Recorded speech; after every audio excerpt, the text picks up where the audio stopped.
Should anything be off the table in terms of jokes and comedy and humour for humans? Mm. One of the things,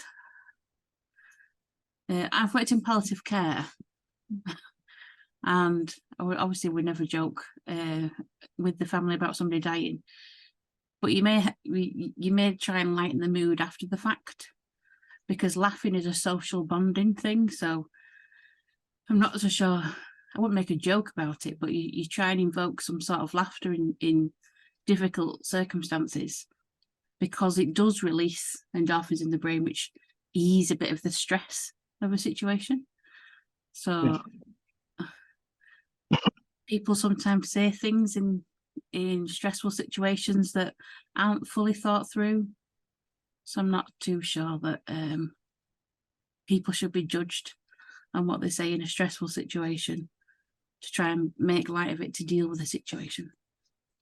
That's where I'm coming. Yeah, absolutely. I couldn't agree more, which wouldn't surprise you, I imagine. But everybody handles things in their own way, and it's very kind of underplayed, especially with the media. By the media, how much people can sort of handle things, and in Britain, with English anyway, that's not necessarily the country, but with the language of English all across the Anglosphere, people have a bawdy sense of humour when they have very difficult things happen to them, because it's the only way of really handling the impact of something. If you just go with the actual emotion, the expected one, to tears and to sadness, it's just a route downwards, and you have to come up at some point. And for some people, that can be almost immediately, in a way to handle the resilience of that situation. And if I can go on a little, the reactions people have to, when the media or the police get hold of the other sort of policemen's WhatsApp, and they discover things in that WhatsApp which are cheeky, bawdy, rude, and then they are outed, they're snitched to the media to make a scene, to get people sacked, because that person's offended by it and it's an interesting story. Well, that WhatsApp could actually be its own way of those people in the police handling a very difficult situation in a very difficult job. I'm not a friend particularly of the police for various reasons that anyway, I don't mind that, but they're allowed their own valve as well, and psychologically speaking, to turn off that valve is going to make more angry and dangerous people, policemen, whomever else. I know it's not a popular thing. A lot of what I say never is, not bothered by that, but that's what I think is the truth in answer to the question you're asking, I think. Yeah, I think when it comes to like frontline staff like the police, the ambulance service, the armed forces, they see things that a lot of people will never see, or maybe see once in their life. And I think sometimes people forget that they may have just dealt with a child's burnt body, or a horrific car crash, and then they come to the next one, and in between that they have to re-regulate so that they come into the new situation fresh. And how do you do that quickly? you don't have time to cry, talk through it with a therapist about, especially for the armed forces on the front line, you know, your best friend's head's just been lobbed off, but you're still getting shot at. So a quick fix, if you like, a quick remedy in the moment might be to make a joke. And if people heard it out of context, they might think, what an awful thing to say. But I don't think we should take comedy or humour out of context for anyone dealing with stress. Because with hindsight, looking back, you can say, oh, I don't think that was appropriate. But then you weren't dealing with that situation in that moment, in that stress, however it was. And you can sometimes, it's because it's a social thing, you can laugh at something and go along with it, even though you know it's a little bit edgy, let's call it. It's human nature to want to be in a group-ish. That doesn't necessarily mean that what you say in a joke or what you say as part of humour is genuinely how you treat other people or genuinely how you feel about other people, because jokes are inherently taking the mick or making fun of. Or you're not allowed to say taking the mick anymore. You're being anti-Irish. I hope you realise that. Well, I've got an uncle Mick, he won't mind. That's all right then. Carry on. He won't mind me Hello, Mick. He's a funny chap. Yeah, I do think globally humour's a bit of a slight issue, but laughter is global, so people recognise laughter even if you don't speak the same language. So it might be an awkward social moment, but if you both laugh, it sort of eases the tension. I think that's what needs to be remembered more so than necessarily the words or the content of whatever it was that made you laugh in the first place. I mean, if somebody falls over, it's awful, they might have hurt themselves, but it's hard sometimes to not giggle or laugh. And it wasn't really awful, was it? It wasn't really awful when they fell over. It was just embarrassing. That's the difference. Well, I don't know. They could have broken their arm. Unless they broke their arm, which is a pity. But you know, yeah, they're not going to be sad because of that. They're going to be in pain for a while, I imagine, unless they're completely bonkers. You know. But I think the first aider in me thinks, "Oh gosh, best sort that out." But if I'm there, I wouldn't laugh. But if I'm watching it online, I would laugh. I have laughed.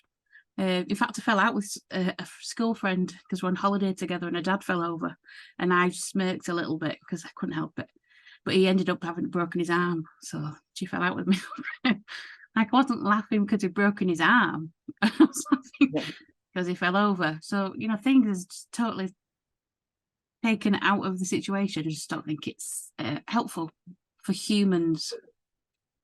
Well, exactly. So, sort of that example you just gave indicates how it's different for two different people. You know, her kind of reaction was a conventional one of whatever the humor, we show the respect.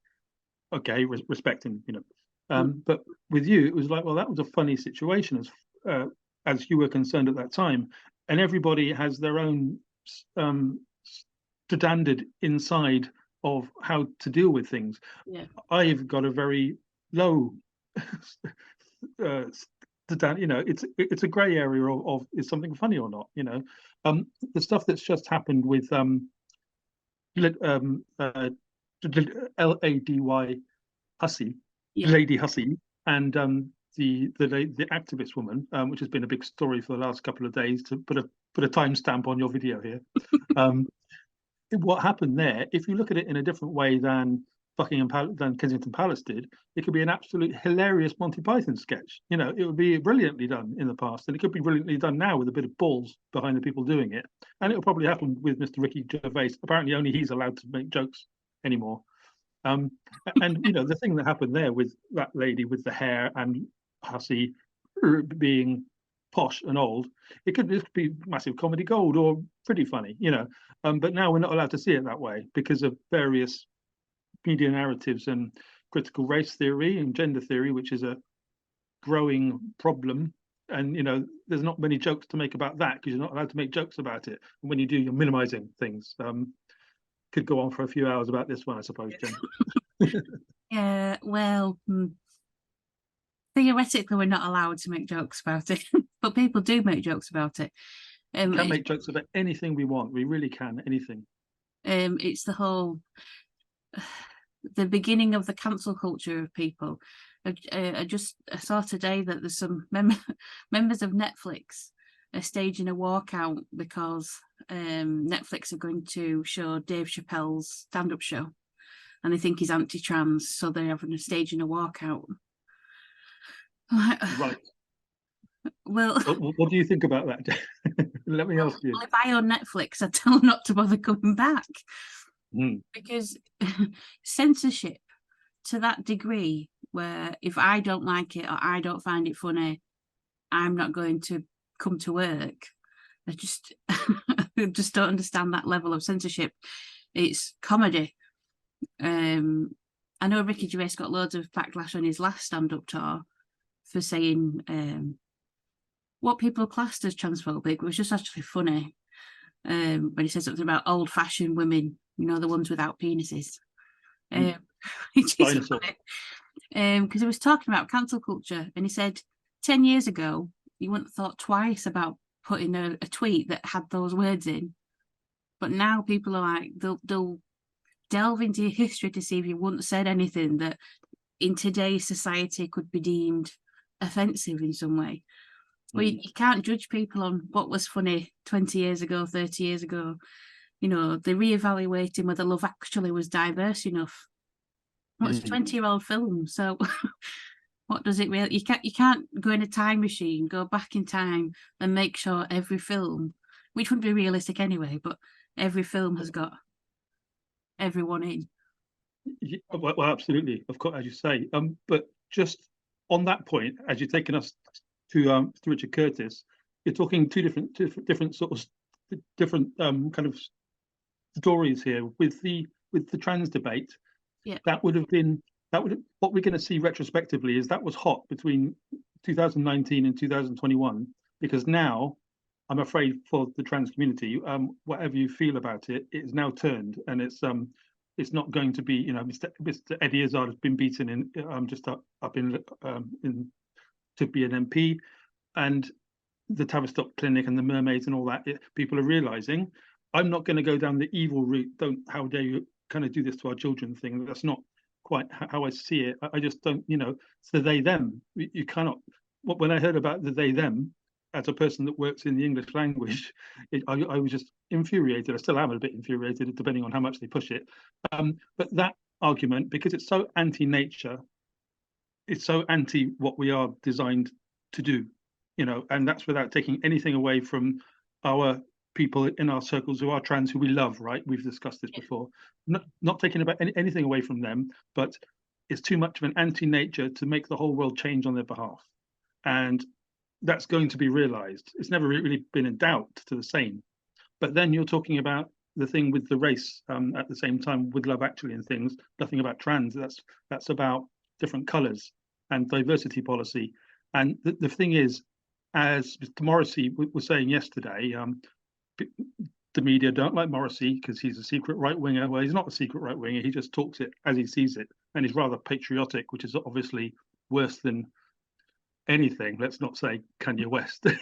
but like with him, he says that diversity is a ridiculous phrase.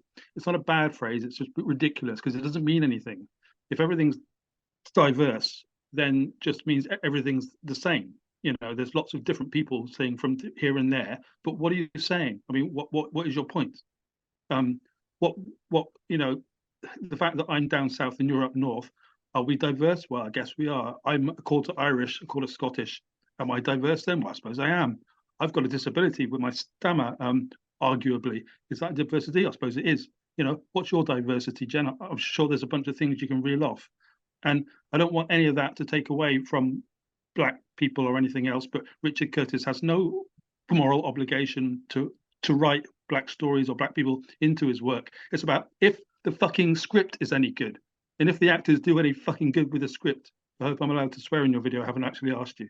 Anyway, oh, you can let it out. We're not censored. You know, I can't bear the censorship over nothing. I can handle a degree of censorship that we've had for years and years about kids watching TV after a certain time. We're very used to that, and it works quite well, because it puts the emphasis on the people watching the TV. What's the reason that they were watching? And that's it. That should all it's be. Not about. However, we've got to remember these are two white people kind of talking about this subject. So if we had them sitting here, they go, "Well, you would say that because you're white." Maybe, but one one of the things that I've been involved in for a few years is something called the thinking environment, which is something written by Nancy Klein, and it's just a different process of thinking, and it has 10 components. One of the components is diversity, which is due to change to differences, and the reason that is because it doesn't really mean diversity in the way that equality, diversity, inclusion stuff has come about. It means when you're in a group of people thinking, you bring everything that's you. So my age, whether you're married, whether you have children or don't, where you live, how much money you've got, all the things, all your life experiences make you have diversity within yourself. And that's the true meaning, but it's kind of got washed away into this tick box, when I employ people, how many people are this colour, how many are gay, how many are a bit of an Equality Act protected characteristics tick box, whereas people are far more diverse than the protected characteristics written in law. Everyone's different, everybody brings something different, and that needs, I think, redressing in society, that our diversity is unique to each individual person. So it's nothing to do with the colour of your skin, your religion, your belief. All of that makes you a diverse human being. But we've split it into this, colour division, religion division, sexuality division. It's like we've separated us all out into, well, you're diverse because you identify, whatever that means, as something or other. I don't identify as anything, I just am. Just happen to be a female. That's the way I was conceived and born and lived my life. But that gives me a unique perspective compared to a man, because I don't know what it's like to be a man. He doesn't know what it's like to be a woman. So we have that before anything else comes in. So we are diverse, massively diverse. It's just it's been watered down and put into tick boxes rather than actually critically thinking about what it is and what it means to me. I mean, there's certain, in terms of the comedy and the question of gender and race, they belong to the same ideology. So critical race theory and queer theory, they're all linked into this neo-Marxist, let's bring down the world into a chaotic state of disarray, break down structures in society, the family unit, just it's all about chaos, and I don't like the idea of chaos. I'm not saying that we need a rule for everything in life, but obviously child development, I've studied child development, teach it. Children need boundaries. If you don't give a child boundaries, they become very emotionally aggressive as adults because they don't know where they're safe. So you're creating an unstable human if you don't give them boundaries. And I'm not talking about like overly strict, I'm talking about general boundaries. And I think that's where people have gone a bit too far with this. You can be anything you want to be. Nobody can tell you anything. I believe, therefore I am. I feel, because to be oppressed or offended is something that you take. Nobody gives that. I don't give anyone oppression. I don't give them offence with anything I say. How they choose to deal with the information is onto them, not me. And I think intellect and intelligence seems to have taken a back seat, and how we feel seems to be at the forefront. Not that we should ignore feelings, because we're talking about laughter and how it helps deal with feelings, but it shouldn't be the priority. How I feel about what you say. Does it really impact my life? If somebody says something that's upsetting to me, do I have to speak to that person again or not? If it's somebody in the street, no. So why would it impact my life? Mm-hmm.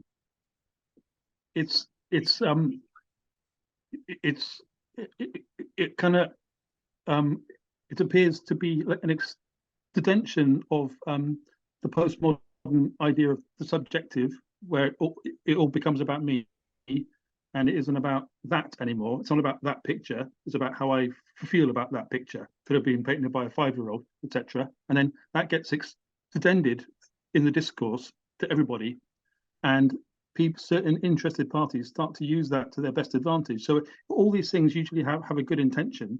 And as I was talking to Mr. Michael Norton of the Empowering the Innocent project about Mr. Michel Foucault the other day, how all of these academic ideas like Charlotte Proudman and Michel Dauber, they all kind of quote Mr. Foucault saying that he had nothing to do with what they're on about. You know, the idea that you can kind of create the new society through chaos is anarchy, and anarchy has its purposes in the economical sense. But if you do that with culture, if everything becomes about how I feel as opposed to what's best for both you and I, then it's infantile, as you've mentioned. It's a state of arrested development, and it's not a properly psychologically emancipated kind of system of being. So yeah, everybody loses. But I think that the true post-structuralists actually enjoy this, and they're enjoying the mess, because with the Black Lives Matter and Me Too, back to Occupy and things like that, they had benefits, but the benefits have now been outweighed. Have they been outweighed? Perhaps they're all interesting as far as the media is concerned, because the media is very amoral. It doesn't care. As long as things are happening, the media is happy. So I'm always criticizing the media. That's part of my job. But the fact is that it doesn't care about the criticism. It just, because that's even better for it.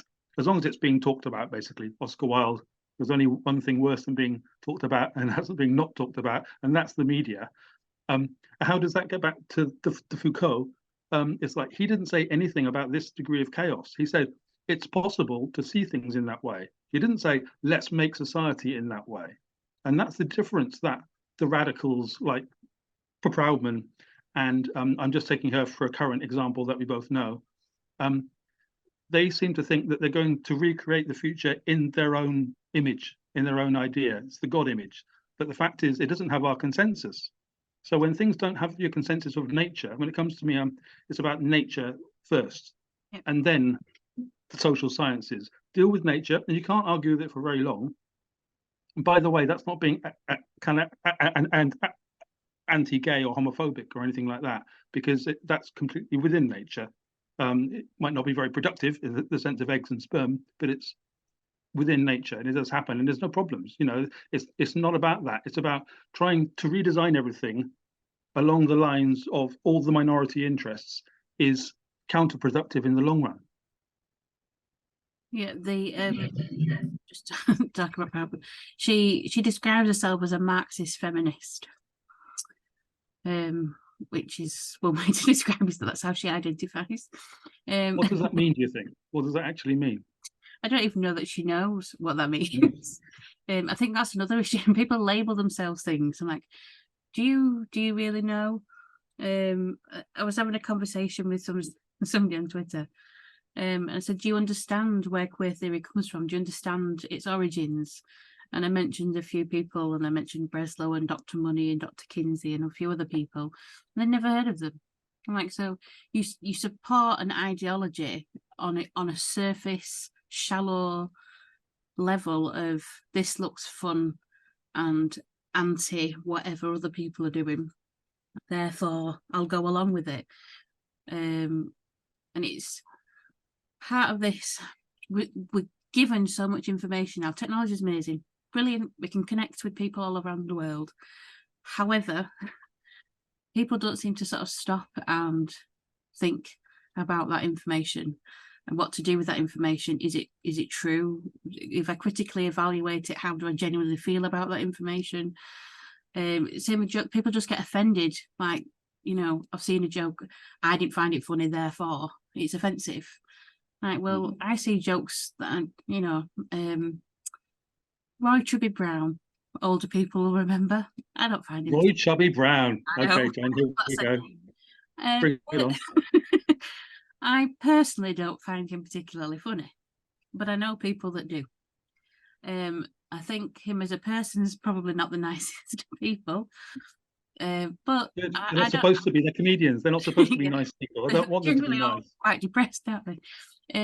He's not. But I wouldn't ever have dreamt of trying to cancel him or anyone that likes his humour. And this is where things have sort of changed. So the pollen count. That's a difficult job.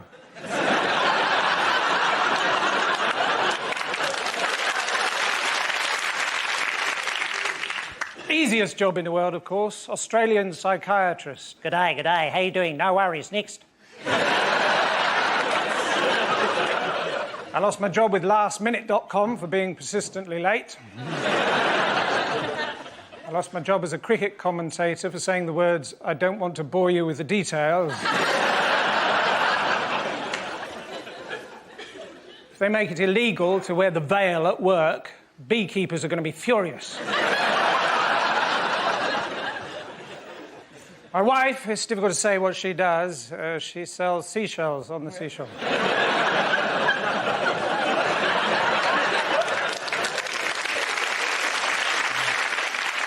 Some people say the firefighters deserve more money, but apparently a poll was taken and they all fell through a hole in the floor.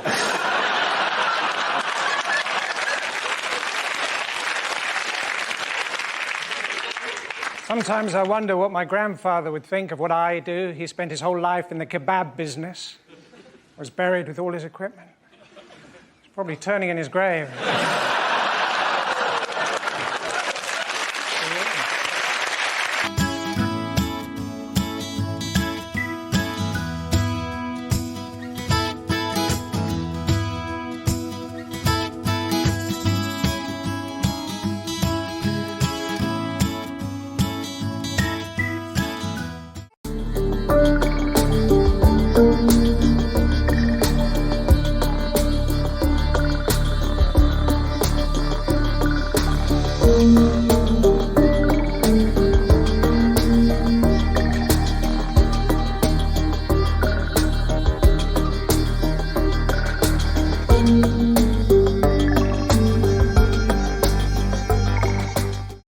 I would never have gone to see his show, but I wouldn't stop anybody else going to see it if they found it funny, making a judgment call because they found that funny. I do think Ricky Gervais is funny. I think Sarah Millican's funny, and she's going to sound, but there's not that many funny women. You can call me whatever you like. In terms of comedians, the problem is they can start off funny, some of them, and Sarah Millican for me is an exception. But it sort of seems to be talking about men in a negative way, or talking I've never heard a comedian do that. or their weight, or I don't know. It kind of gets stereotyped into what people think women talk about.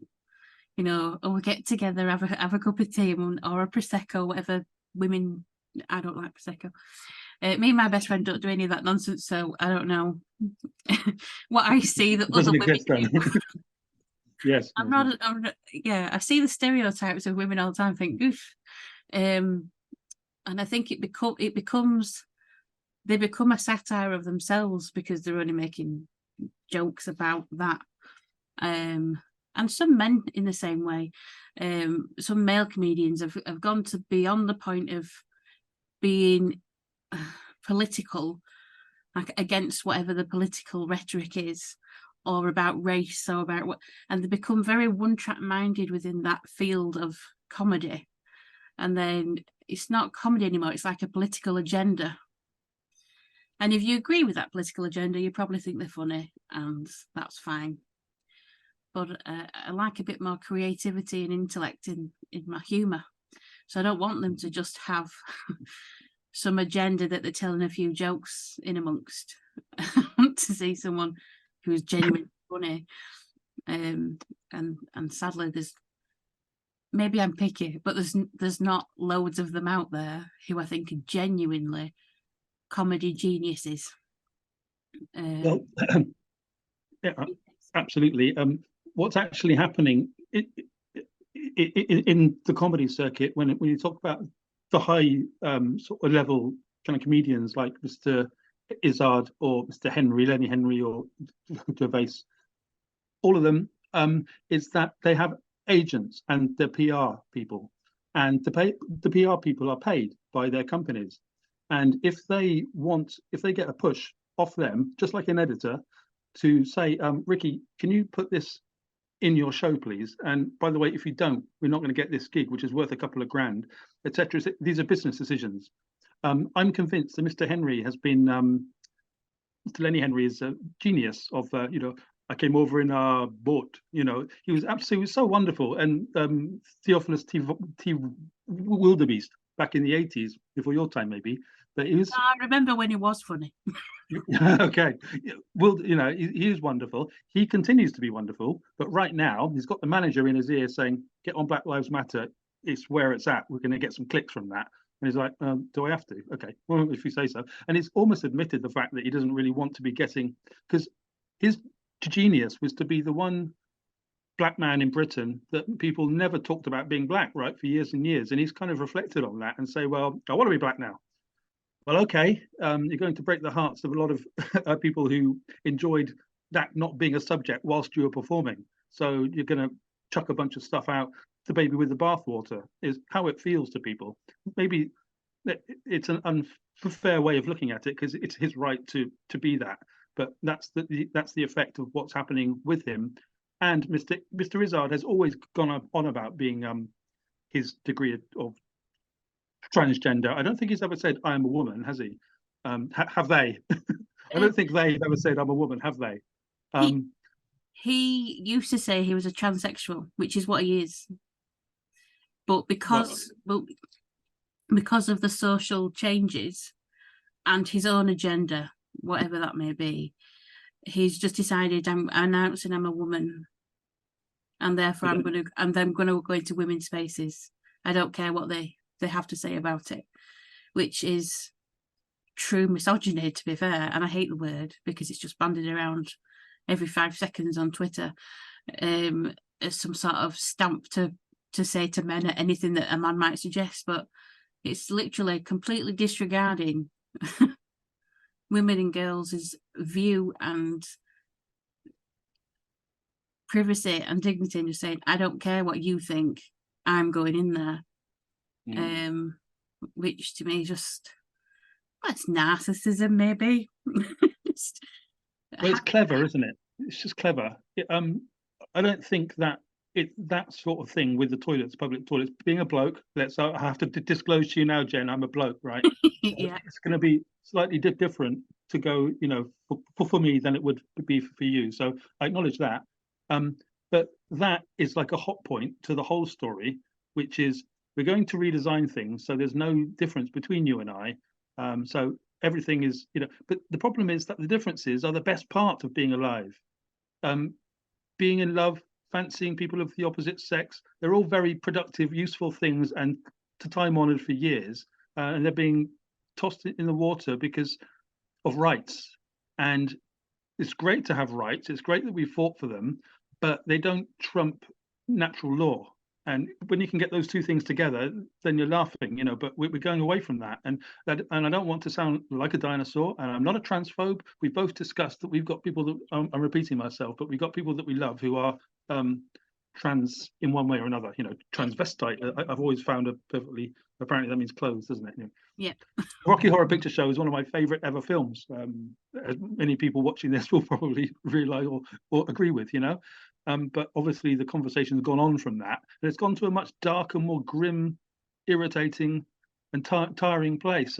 He says, feeling quite, happy inside my chromosomes, put it that way. Not that that's always done me many favours, but it's carry on.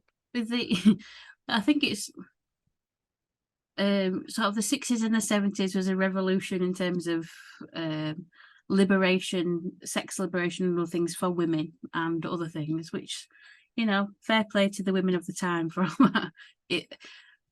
And there's been positives from that. I'm not disputing. However, we've now sort of got into the realms of paraphilia is becoming normal every day. Yeah, kinks, fetishes, things that you would normally do at home or in a particular club that you're a member of or whatever it is. Who would do this at home? Well, people that are into those sort of things.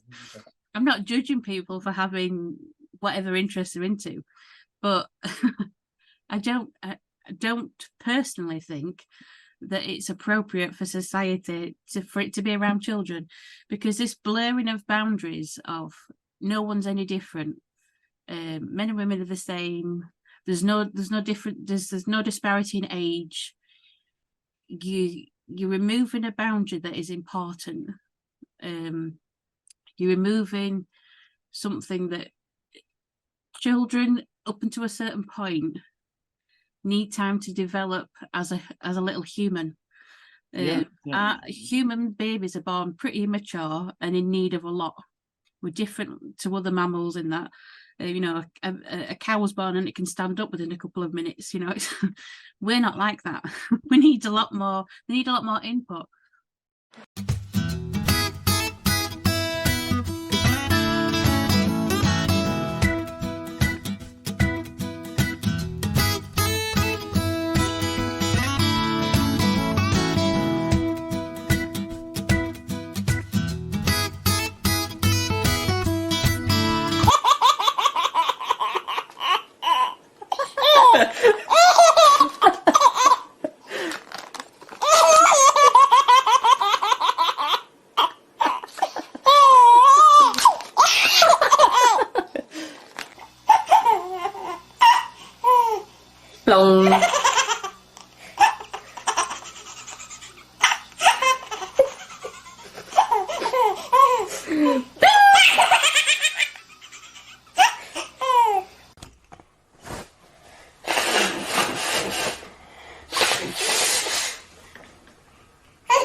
So to expose them to things that are just not for children, they're just not for children.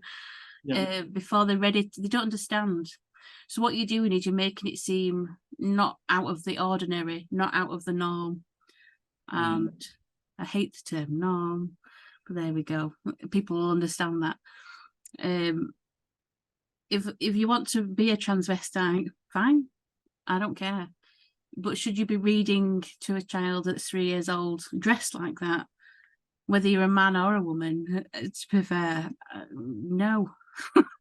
No is my view.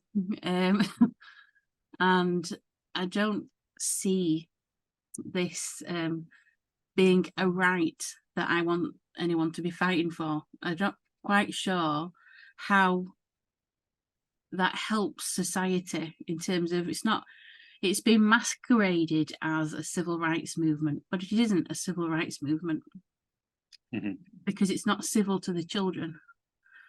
So you can't take someone else's right away for your own, in my view. It's this equality nonsense, no, we're not the same. Not everyone should be the same. Not everyone should get the same. So why are we trying to make it that? And if we're talking about the comedian side of things, I don't find everything funny. Other people might find things that I find funny offensive. And so because other people don't find it funny, should that not be allowed?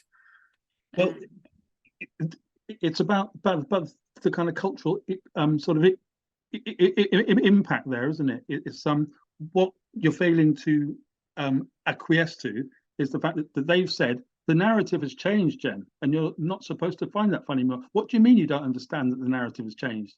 And you turn around and say, well, I didn't consent to that narrative being changed, so fuck off. I have an opinion on what I find funny, and I know what I'm going to go and watch. And the thing is, when people start to vote with their feet, they tend to go to the Tom Cruise film and watch it and enjoy it. And they don't go to the bunch of woke wank just around the corner. And that's what is really giving the entertainment industry some real heebie-jeebies, because what they care about is money. So the more people go to the Tom Cruise and not the other, so the diversity is just not good for business. And so not before long, hopefully anyway, get back to being a good film. Just get back to being a bloody good film and a good comedian, because the boring comedians are boring. And I feel sorry for them. They're not happy with what's going on. They have to pretend to be leftist, but no one's that kind of leftist anymore, especially not comedians. They're being cancelled and told not to say anything. And the only place in the world you can say anything is on a stage in a comedy club. You can't say it on a political stage or you'll get stabbed, and you can't do it at a pop gig, or you'll get in court by the next day. But you can do it on a comedy stage. They can actually, but not anymore, because it's against the cultural narrative, which is controlled by the progressive left at the moment. I used to be a progressive leftist, and what do you think? I'm not anymore. But and I don't even have a stance on this, Jen. I'm very passive. You probably recognise that, but you can't be passive about the degree of abuse that we're all exposed to in the creative arts at the moment. Try getting published as a male, but that's another story for another week. As someone who spent her entire working life, and even before I was working, because I used to volunteer and used to go when I was little and spend time in nursing homes and places. I just liked old people. I still do. And places with people with disabilities, to try and make things better, to give them access to opportunities, which to me is what equality is, access to opportunities. That doesn't mean that they're going to get the same outcome. If liking it to X Factor auditions, everyone's entitled to go and audition. It doesn't mean they're all going to get a big record deal and earn millions of pounds at the end of it. That's spot on. You're absolutely, completely right there. Yeah. Absolutely. But what I've spent my life supporting and promoting has been turned into something that I just won't bow down to, kowtow to, as I mentioned the other day. Kowtow. I will not kowtow. Not kowtow to. No. And the furthest thing from right, I would have said up until recently, that, I mean, I used to do walks for Greenpeace, I'm vegetarian, and all of these things that people go about. But I'm finding it harder and harder to find anything in common with the people that are still politically on that side of the fence. And very, very difficult. And it's very difficult for the people of the left as well.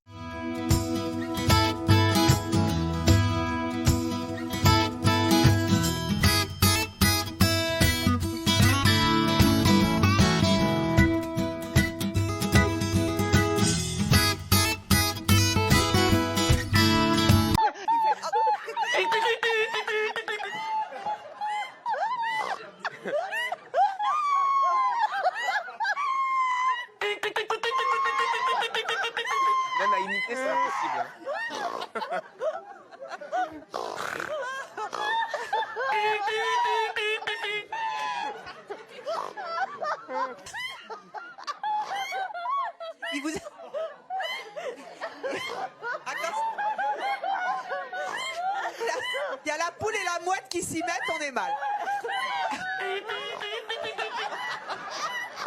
Et clac, ça est reparti. Yeah. Yeah, I mean,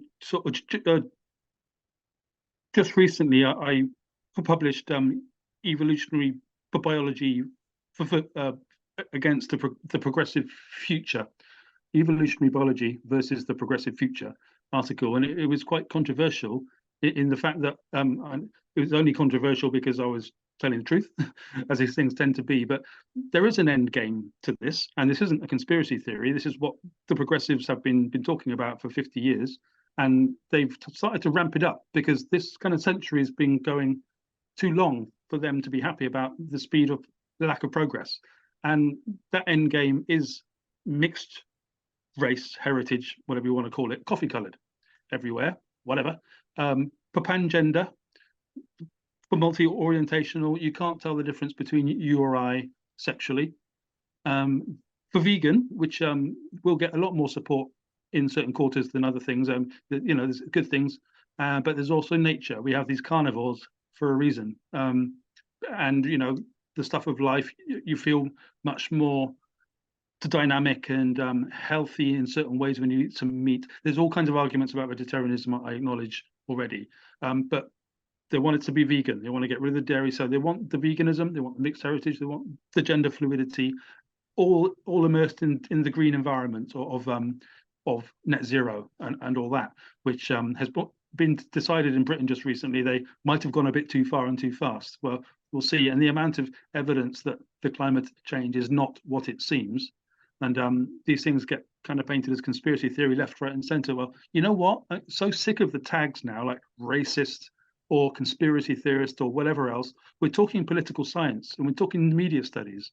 We're not talking conspiracy theories. We're saying about what is intended behind the plan.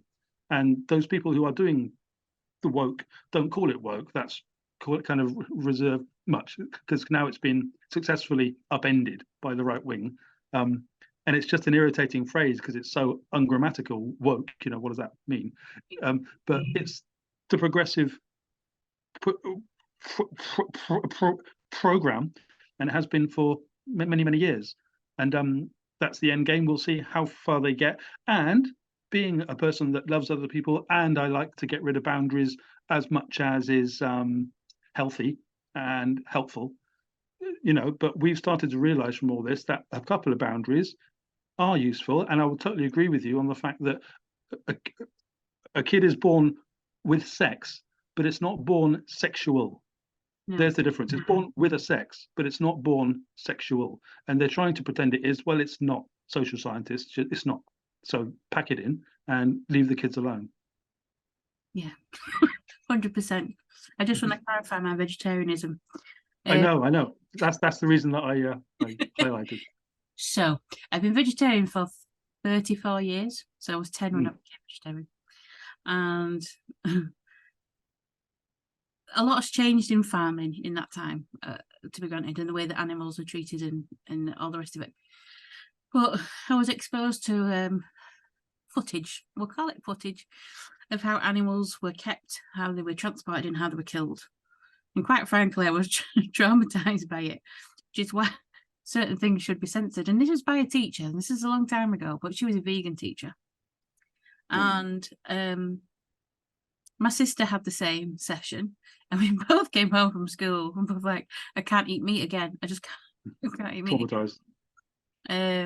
Because we both love animals. I've always loved animals, still love animals. And the thought, and I'm very thought processed with what I eat in terms of texture and everything anyway, regardless of meat. So I made a concerted effort, and I wasn't like a big meat lover. So chicken, bacon butties, pepperoni sticks was kind of my lot. An occasional fish and chips fish, but I didn't like any other fish. Sounds like a good balanced diet to me. Yeah, I mean, of the meaty products. I mean, I was only 10, so it's not like I'd been to some, you know, fancy steak restaurant at this point. So it wasn't that hard for me to cut them out. So of my diet in any way, shape or form. And then obviously I've been alive a lot longer, not eating meat, than I ever ate meat for. And I've thought about trying it again since, and the thought makes me feel physically sick because I've now processed it in my brain to be the same as eating human flesh. It's flesh. That's my weirdness. I would never tell anyone else to be a vegetarian, unless if they wanted to be, that's fine. I could give them a couple of recipes, but I would never push that on anyone. My other half eats meat. He eats my share, my share. And I have a massive issue with veganism because it would literally destroy the countryside. There's nothing that you enjoy more when you go out for a drive in the countryside, and I don't live far away from the countryside, literally 5 minutes, and you're in the Dales, and there's cows and there's sheep. And if you take away that meat product and dairy product and all the rest of it, what are you going to fill the fields with? I don't know. I don't. Big factories to produce this gloopy, veganized nonsense. I want to see cows in the field. I talk to the cows, you know. But you don't want to see them. But you don't want to see them killed, is what you said earlier. I can't. So, I'm very. You're talking about keeping pets, aren't you? Yeah. Yeah. Basically. Well, no, I Fine. know what ends up happening to them, but when you drive past the field, they're not all being shot. No. They're just all enjoying the sunshine. Yeah. Like, oh, they're having a nice time. Yes, they will eventually end up on somebody's plate or whatever, but you know, Everybody dies. Everything dies. Everything dies. We all die. We all end up as atoms and matter. And, you know, Professor Winston says we're all made up of the bits of things that went before us. So, you know. We are all made of stars, Moby. Yeah. I will drop that in there with a cultural reference. Because Moby's deleting himself off of Twitter because he's too woke for Twitter. Wow. Yeah. I'm not going to mention his name anymore there. We're unmobying. Bye-bye, Moby. Yeah. Most famous for his song that says yeah 88 times. Is he? That song Go says yeah 88 times. That's the lyrics. Right. Yeah. My extension for him is his bald head, and the video that he made with my old university friend Steve Cutts. There we go. Shout out, Steve. Steve, one of Moby's videos. So, you know, everyone has personal reasons, the same as religion and everything else. So my personal view on the because some people say, well, do you wear leather? Do you do this? I'm like, it's not a political statement. My not eating meat is my personal view that I don't want to eat animal flesh. That's it. And other people, I don't believe in pushing ideologies and beliefs on people without some sort of scientific fact and proof. I haven't on and off. I've had anemia, and people say, "Well, you should have some liver." I'm like, "Well, yeah, I don't like liver." No. Piss sack. Like, yes, I've ended up suffering a little bit, but so what? That's my choice. I'm not pushing it on anyone else. And I think veganism, it's not. Personally, I don't think it's healthy for the world or an individual, because you're destroying what we are as human beings. We used to be farmers and nomadic in terms of plant a little bit, and then we decided we'd all settle. That was the beginning of society. And I think, no, I don't want to drive through the countryside and see factories making mass-produced gobbledygook nonsense that you're going to eat a substitute of. And we can't just live on vegetables, and we can't possibly produce the amount that will be required to eat. It's just a nonsensical, fanciful idea. You know, the same people that protested nuclear plants 20 odd years ago that want no oil now. Like, well, you shouldn't have maybe protested the nuclear plants 20 years ago, and maybe we'd have enough energy. So, you know, there's always consequences to your little protests and ideologies. So I think people need to think things through a little bit further. But things that shouldn't really be thought through is just allowing people to laugh and lighten the mood of what is a stressful world for some people, and sometimes every day.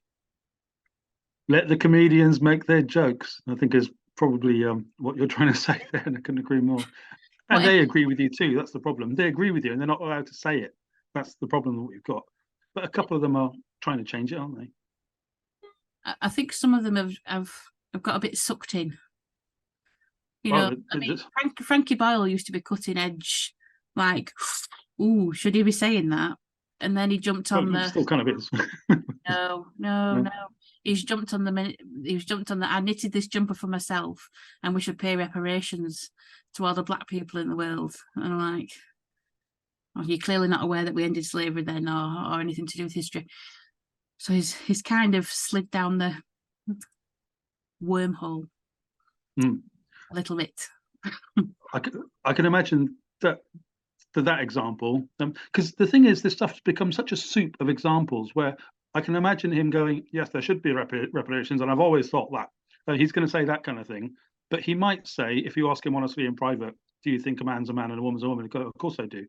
So these things aren't actually, you know, they're two different subjects, but they've been all put into the progressive pot. So they're expecting everyone to go along with that pot. And Mr. Keir Starmer is a living example in his ridiculous haircut of how that can be a massive challenge, and it's going to make sure you're not voted for if you're not careful, you know. So, but I think, you know, from this point until 2024-5, you're going to see more and more of the Labour politicians going, of course a woman's a woman, I've always thought that. And that's going to come out more and more as the culture changes. They're allowed to speak more, which is what the Labour Party I'm not going to diss off the Labour Party, it's not politically intelligent, but it's what certain aspects of the parliamentary Labour Party do. They're a bunch of woke idiots.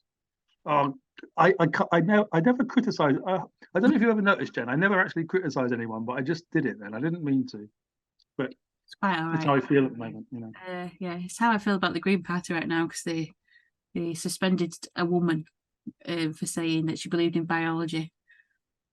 She didn't. Are you sure that's what she said? I don't think it can she be said that, you know, a man cannot change his sex to become a woman, and the Green Party have been fully encapsulated by all of the ideologies. You know, there's a lot of young trans-identifying members of the Green Party. Sadly, because it used to stand for something other than that. So it's, yeah, there isn't, like you were saying earlier, there isn't I couldn't honestly tell you now that I had a political affiliation with any party, because I don't. No, exactly. That's the place I am too. And it's because if you're not particularly into economics, which I'm not, and I'm no expert on it, so I wouldn't really spout. But when you're into culture, what they do is put everything in the pot that says Conservatives, and that pot just doesn't mean anything to me. You know, what we've just been talking about for 2 hours is conserving things in a funky, intelligent, informed way with honesty, right? We're talking honestly about honest things, but politics doesn't really do that. And as you get older, you start to, and in the country, the third of the people who think what you and I are talking about now that aren't going to vote at the moment, they'll vote for Russell Brand, you know, but no one take, for example, because he speaks the same sort of thing, but with a bunch more sort of leftism involved with Marx. You know, you've already used that for phrase Marxism, and he's got an underlying thing of that. And I'm very au fait with Marxism. I'm not entirely hostile to it, especially kind of economically. But when it comes to the saming of people and that aspect of it, yes, it infuriates me. I'm an individualist.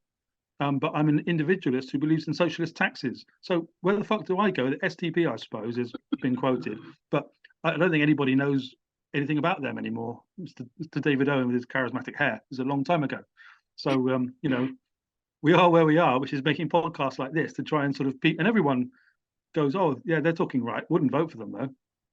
I think you know, I need to wouldn't look expect them to either. The Monster and Raven Looney Party, because I can remember years ago they were championing for 24-hour drinking, and everyone said they were nuts. And then look what we've got now. But maybe I'll look into it. They're still standing in what they stand for. Might not be so loony after all. That was always the good thing about the UKIP. Was you know, I've got my position on Mr. Farage, who he's another infuriated truth teller in his way, and just infuriates the Metropolitan. As you know, he's Mr. Brexit, isn't he? I mean, he did achieve that. You can't really deny it. But with UKIP, the smoking in for pubs thing was I'm not a smoker anymore. I had to give up a few years ago, but now I vape, as your viewers might have noticed. But a pub should be able to have a tolerance zone inside it. Like you're talking with the veganism, people should be allowed to do what they want. I might not like it very much anymore, but I might enjoy it. It's a different atmosphere, smoke. Whether that gives the people who work there cancer, well, go and get another job, but at least you're informed now that you might, that sort of thing. Informed consent. And so I think the tolerance, because the pubs are dying, and Britain is about pubs. Pubs are wonderful. I think you like them as much as I used to, and still do. They're wonderful places. Get the liveliness back. That's smoking, that's drinking. Like, it's good having the late hours, but get the liveliness that UKIP talked about back. It's not politically correct. It's not healthy, but it's fun. It's like the laughter you're talking about. It's a lightening thing. British people chat more when they drink. They open up brilliantly. They're the most loyal people in the. Everyone says we're reserved, but we're incredibly. After that starts to melt, you're very loyal. We don't go anywhere unless you kill one of our relatives. We're there very much. And I'm starting to sound like some sort of patriot here, but I suppose I'm trying to support what I'm saying about pubs, which are very integral to whatever community we used to have. Just reminds me, I used to work in pubs. Used to be a barmaid in a nightclub and then in a pub, and then I used to DJ on a weekend in my youth. And you could smoke then, so I used to, smoke and DJ. I'm a bit older now, so I probably wouldn't do the same. But you just remind me of something. There's a YouTuber called Good Logic, Joe Newman, and he was saying in Roman times, they used to have the gladiators and the big fight and all the rest of it, and make sure everyone was fed. So they knew that the population, as long as they were entertained and fed, they wouldn't put up too much of a fight against the people at the top. But what we seem to have done now, like sports are politicized, TV's got an agenda, films. So every form of entertainment or escapism that we used to have is just political. So you're not allowed to enjoy. There's no form of enjoyment anymore that somebody doesn't have an opinion on. That, oh no, you can't enjoy that because. So if you take people's ability to have some relaxation, escapism, enjoyment in life, what are you left with? A discontented population, and then where do you end up? Revolution. Not that exactly, that's it. I'm calling for one. No. I mean, that's what's happening now, though. Yeah. It's a revolution happening that you and I happen to be the cavaliers against, to be honest. And the thing is that with the woke kind of revolution, woke revolution, let's call it that, because they knew there would be a pushback. There's pushbacks happening, as you said. Very interestingly, that kind of that England, the United Kingdom is the biggest bulwark against it at the moment. They knew there would be a lot of pushback on it, so they warned their supporters, like the young sort of toxic feminists that they start to groom in, like kind of Cambridge and Stanford and everywhere else. There'll be pushback, but keep going, because people are going to hate it. Well, they do hate it, and the thing is that you get past that hate, or you get past the resistance by keeping going, and they're just going to keep going. You've noticed the way they just ignore almost all of the protests and the signs, and they come up with their own little. They just ignore it. It's a stonewall everywhere, left, right, and centre.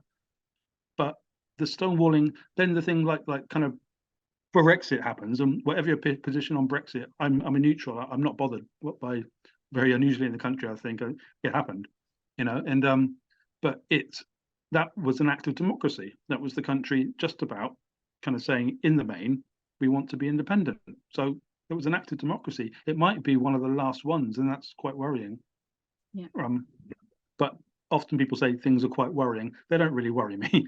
They fascinate me. And when it comes to the culture, what you've started to get us talking about tonight is so important. I think you've really hit the nail on the head with this comedy thing, because it's like that part of relief. Please let us keep that. Please let Ricky and to Mr. Henry and what's his name? Oh, come on, Sean. Oh my goodness, it's Billy Connolly. I mean, Billy Connolly is probably the god of humor on these British islands, isn't he? I don't know anybody who doesn't think that. And you know, whatever he's going through at the moment, but let him, fantastic. And just imagine cancelling that man. I mean, they won't because he's so old, but that shouldn't be a reason. That wasn't a reason to not cancel sort of Hussey, was it, Lady Hussey? No, So 83 is apparently still acceptable. yeah, exactly. Be cancelled.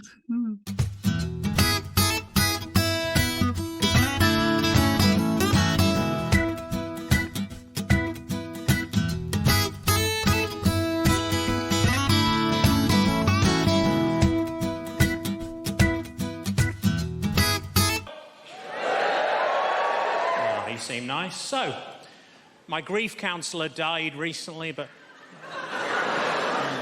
luckily he was so good I didn't give a shit.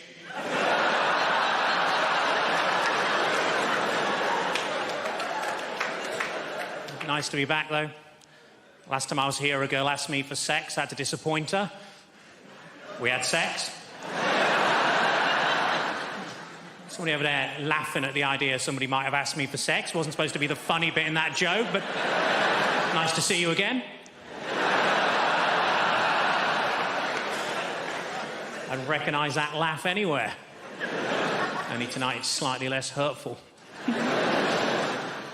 So I'm trying to learn to be a more sensitive lover. I got a DVD, How to Improve Your Foreplay Technique. It was really good.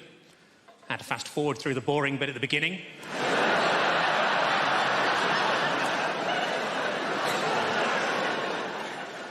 The young couple next door to me have recently made a sex tape.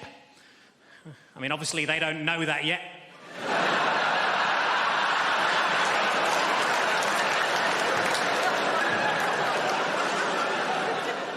I used to go out with a parachutist with IBS, but she shat on me from a great height.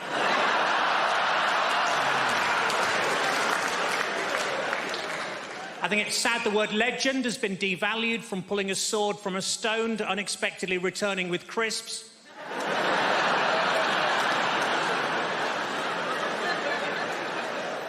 I hired a landscape gardener, but he said he couldn't help as my garden was portrait. Final thoughts then on where you stand with censorship or not of any type of humour, joke, and do you think it's important in life to laugh? I think it's absolutely important in life. I'm the kind of person that believes in absolute free speech, because it's difficult enough for me to get words out, let alone have the freedom to also to censor them. It's that Elon Musk is fascinating now in what he's doing. So let's see how it goes. Kanye West has already been cancelled for showing a swastika or whatever it was. So that's the place that the conversation's at the moment. In we're at December 2022. Time stamp you a bit more. And the humour aspect to your question, which I think is almost offending you in a way, and it offends me that people are so arrogant to think that they can stop how other people respond emotionally to a challenge. And if in Ireland, in Turkey, you know, which is a place that I lived for 10 years, and in Australia, many Australian friends, culturally, they're resilient, bombastic in their responses, and take anything on the chin. The jokes they make about anything that we would find utter hotspots at the moment that I couldn't even mention here, that the way they talk about child abuse, for example, is like, what, you can't say that? And no, I just did. And you know, before you know it, it's gone. And they've popped the balloon of pomposity by doing that. And the balloon of pomposity is the problem, not the emotional response to the joke. And they are jokes. And it doesn't legitimize any behavior. It's just about how one handles things. So I don't know if you could guess that that's where I would go with this, but it's I'm an absolutist for free speech when it comes to comedy, yeah. And in general, as long as it's not the incite to violence, and that's appears to be increasingly subjective, very tricky place for the government to work out with the protesters too. Don't encourage other people to be violent, and say whatever you want, I suppose. That's what it is about show business. Of all the facets of show business, humour is the most difficult. They say laughter is infectious. Over these last few weeks, I think we've found a cure.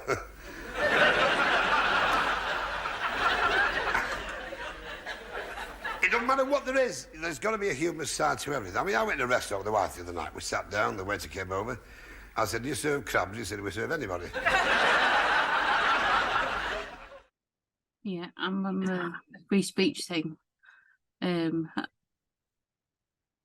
Fully on the free speech thing. I never thought I would defend it quite so vehemently. But some of the things I've seen, there's 2 points I want to make.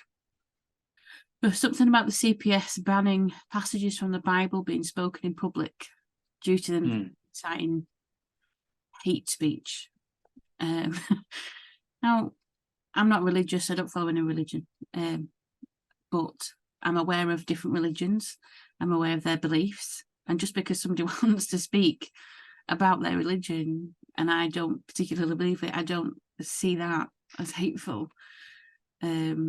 As long as they're not trying to deny somebody else a right to a space or incite violence, like you say, then I really don't understand this notion that we can classify things as hate speech, because you can say anything hateful at any given time, because it depends how somebody takes it. It might not be hateful to you, but it could be to them. I think when I was 15, I had an argument with my mum and I called her a stupid fat cow, which is very rude. It's the only time I ever said anything rude to her, but then I ran upstairs and hid in my bedroom. They've got to hear it from time to time, Jen, don't worry. I mean, it's going to come out at some point. Hormonal teenagers and menopausal mothers, it's not a good mix. Especially when they're combined. Yeah. But I remember thinking, that's awful. And I've apologised to her profusely throughout the years. But at the time, that's just how I felt. You know, that's just one of those things. It wasn't hate in terms of this is going to be the end of something between us. It wasn't something that would damage her life forever. Because if people can't handle some negativity in life, you're going to fail at life. Because it's not perfect. It's the crux of this century. It's what we're dealing with this century. It's the new war. But we don't have people much on the streets of England being shot, being kind of machine gunned in broad daylight anymore. But we apparently have to be protected from everything, like the children that we are. And the infantilizing situation. And the biggest issue is that there isn't a political party one can go to now. If that were, I mean, you can't actually vote to get this stuff out because it's kind of mixed in with a bunch of other things that, you know, if you believe in a bunch of things that the Labour Party do and say, and you don't want their leader, who is a disgrace to the male gender, he's the biggest sort of toxic feminist in the country, Keir Starmer. Another podcast, yes, sorry. But it's like if you believe in a bunch of other things that they say and you don't believe in that, then there isn't a party that kind of covers all these bases. It can't be the Lib Dems because they're just a bunch of fruitcakes, and it can't be the Tories particularly because they just do whatever they can to survive, and for better or worse. And for Labour, they do that same thing as long as it's progressive. The red line is progressiveness. Well, not when it comes to not being able to define what a woman is. I don't want to use that cliche because it's a cliche, but it's a banger, isn't it? And it's the same for Joe Biden by all accounts as well. So this international left not being able to decide which one of us has the clitoris and which has the penis is hilarious, really. But I mean, can't guess by looking, I suppose, can you? I don't know. I think I might be able to. Yeah, I think. But it's most of us can tell. Very presumptuous there. You're misgendering me, Jen. You do realise that, don't you? I've heard from you tonight a slight against the Irish and now misgendering as well. Anyway, when please I carry was doing the family tree, my husband's family is all back in Ireland, so I can't be that. Glad to hear it. Got Scottish, Irish, and English all in the mix. I've not found much Welsh yet, so I do apologise that there's not much Welsh in the family. The number of Irish people and New Zealanders who are furious about the woke assumptions. Let's put it, it's not a revolution. Well, it's like a revolution, but it's assumptions because it's only cultural. It's not really that much in law, but they are furious about the assumptions that we make about Ireland now being, the guy, the teacher that got put in prison for 2 weeks for not referring to a student as sort of they them. It's a stance of principle. We know he's not going to go away for 1.5 years because of this, but it's a stance of principle, and that teacher is so right. I mean, he's so absolute. You do want to look after your students. You and I kind of are both teachers, like historically for me and in the present for you, and as was this fella, and he decides from his religion and his British Isles grounding that he can't, in good faith, refer to the student as she or he. I'm not sure which, but I think as she. Because it was a lie to him. And to put him in prison for insisting on that is the state gone bonkers. And we're talking about Ireland here, who 30 years ago were just like kind of, if there was an abortion, they got to bury it in the back garden. It was the most conservative Catholic country in the world, and in some ways apparently still is. But now they're putting a teacher in prison for refusing to comply with a lie. Yeah, it is really, I've been to Ireland a few times, and the first time I went, it was Dublin, which it's very touristy, and then we did a tour of Ireland with a friend who her family is Irish, and went to some very quaint little local pubs. And as a woman, we kind of know what they are. As a woman, I wasn't allowed to go to the bar. So no, you can't. Oh, right. Fine. I won't buy around then. That's the response. It was explained to me, the family's name will be muck if they see that they've allowed you to go to the bar. No. You must sit. And I thought, well, I could live here. I wouldn't think that now. Because of policy changes. And it isn't just in England, it's across the world, but the UK seems to be taking the biggest, harshest stance against it. We seem to be the ones leading the way against this nonsense.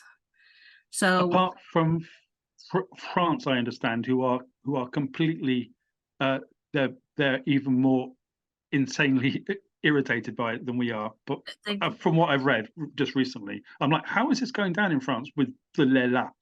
And they either completely ignore it or they fight like crazy. So I think the difference is the majority of France is not on board, but then the people that write the papers and things, it's the city element. You've got the same issue in London, and but my uncle and auntie and cousins live in France. They have done for about 20 years.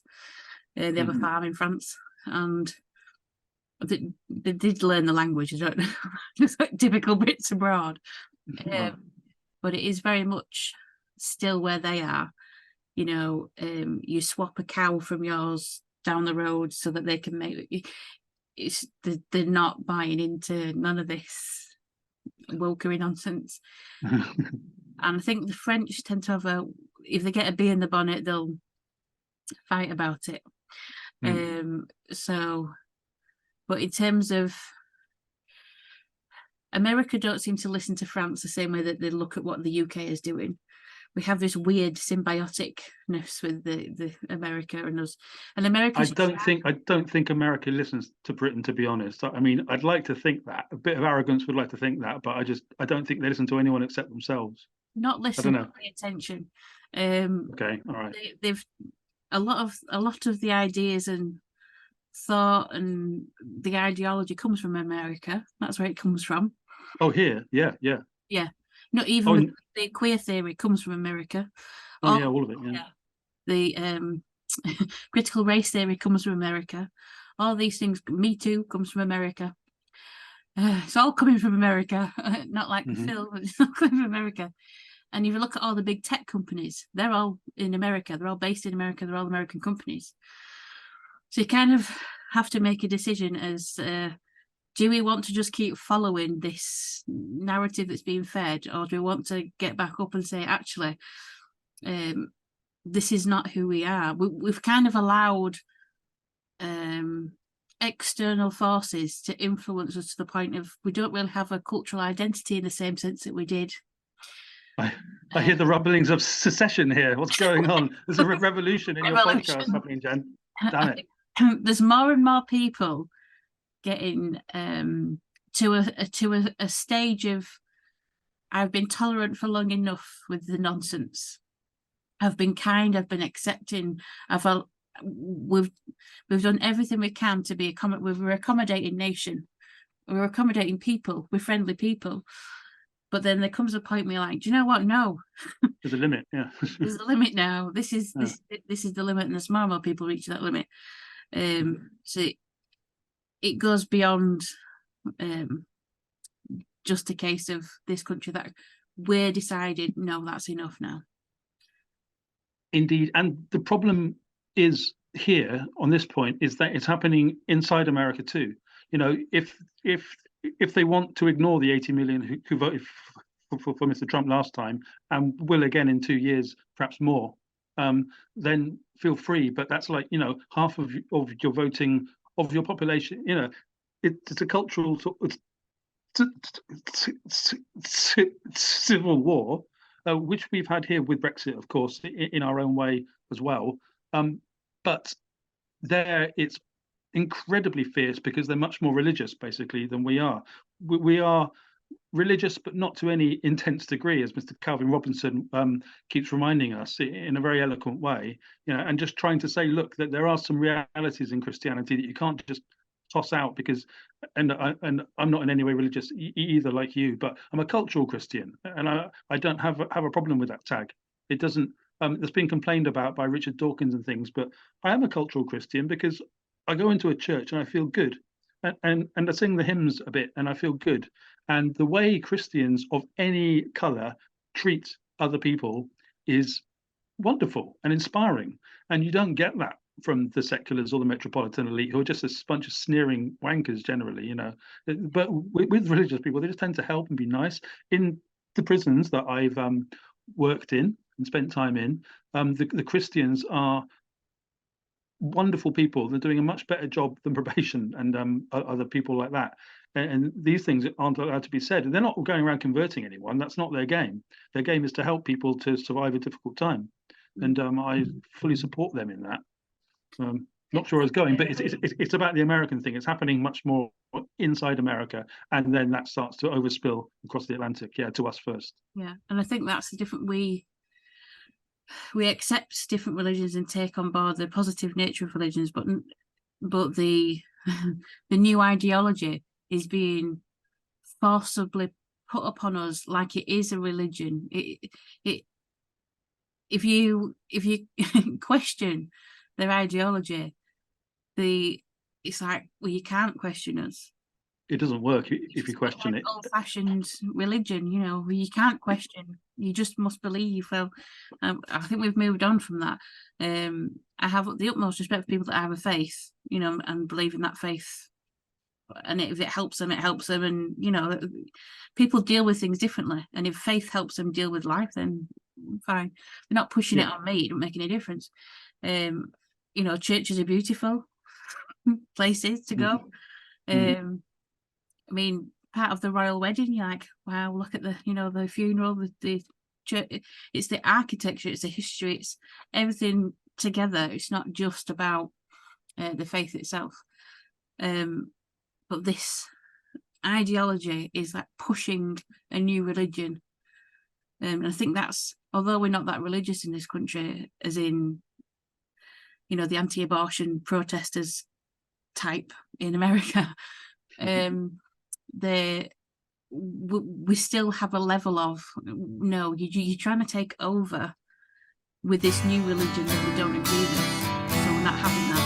We're not having any religion pushed on us, especially not this